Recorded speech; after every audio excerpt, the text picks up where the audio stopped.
Алар бала чактан килгән әшә. Хәзердә бер-берсенә ярдәм кулын сузып, иң якын туганнар булып яши. Дилә белән Булат туганнар гына түгел, коллегалар да. Любой кеше белән кемне генә алма. Әгәр дә сез килешәсез икән, эшләп була. Килешмисез икән, димәк эшләп булмый. Без сеңлем белән килешеп эшлибез, шуңа күрә безгә җиңел. Дуслар җыелган җирдә исемле кичәгә Булат белән Диләнең тормышта терәк булган туганнары, тугры дуслары, иҗатларына гашыйк тамашачылар җыелган иде. Бу әлбәттә инде альбом чыгару уңайыннан да түгел. Бу менә ниндидер клип уңайыннан да түгел. Нәкъ менә дуслар белән, үзебезнең туганнар белән җыелышып, аралашып, рәхәтләнеп, менә шушындый ресторан форматында бергәләп, җырлап, күңел ачып утыру кичәсе. Яңа ел үтеп китә бит. Һаман бәйрәмне дәвам итәсе килә, шулай бит. Әле гыйнвар буе шундый уй бар иде инде, бәйрәмне дәвам иттерү уе. Шундый уй белән эшләнгән чара булды дип әйтсәк тә була инде. Мин Диләне җырчы буларак кына түгел, кеше буларак та беләм. Без аның белән чөнки бергә эшлибез. Эш дәверендә инде без дуслашып та киткән, якын дусларга әйләндек. Җырчы өчен тавыш, сәхнәдә үз-үзеңне тота белү бик мөһим. Халык синең җырыңа гашыйк булсын өчен һәр даим үз өстеңдә эшләргә, иҗат дөньясында кайнарга туры килә. Шул чакта инде син тамашачының күңелен яулап алачаксың.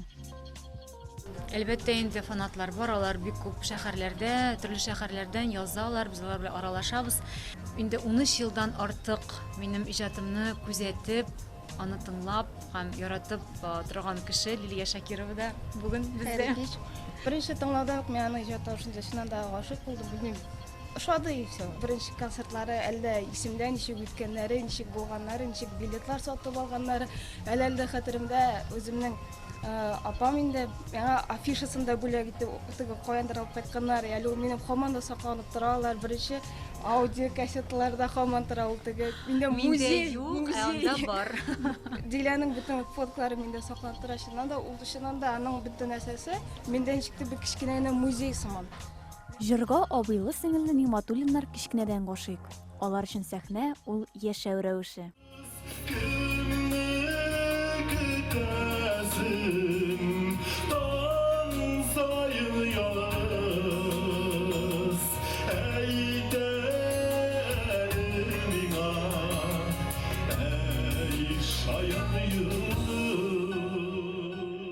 Аланы алай итеп кешене кеше итеп аралаша торган кешеләр һәм бик менә аларның талантларыннан караган очракта менә үзләренең татар эстрадасында алып торган урыннарыннан йолдыз кешеләр бит инде алар югысам. Шулай бит бер вакытта да беренче йөреп мин бит менә Дилә Ниматуллина, мин Булат Ниматуллин дип китәле моннан дигән шикелле шундый әйберләрне бер дә туйганым юк минем. Нәкъ менә шуңа күрәдер дә бәлкем бик яхшы, бик рәхәт алар белән аралашу. Туганнар шикелле итеп күрәләр, туган җанлы кешеләр дип әйтерлем.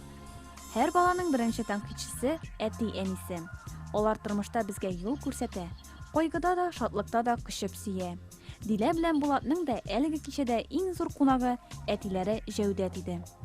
Мин аларның җырлаганына сөенәм. Чөнки мин үзем дә бераз җырга якынрак кеше идем. Художественное соводительство катнашып, шунга мине бик тарта, менә аларның җыр буенча китле җырлаулары мине бик дулкынландыра һәм сөендерә. Алма агачыннан ерак төшми диләр. Концертларда кел әнисе янәшәсендә йөргәнгәме, әллә нәселдән талант бирелгәнгәме, Диләнең кызы Сәфинә дә җырга оста. Ёлочка, ёлочка, светит огоньками. Ёлочка, ёлочка, светит огоньками. Бер туганың белән чын дус булу, бергә эшләү, тату яшәү һәркемне сокландыра. Булат белән Дилә Ниматуллиннар да күпләребез өчен үрнәк.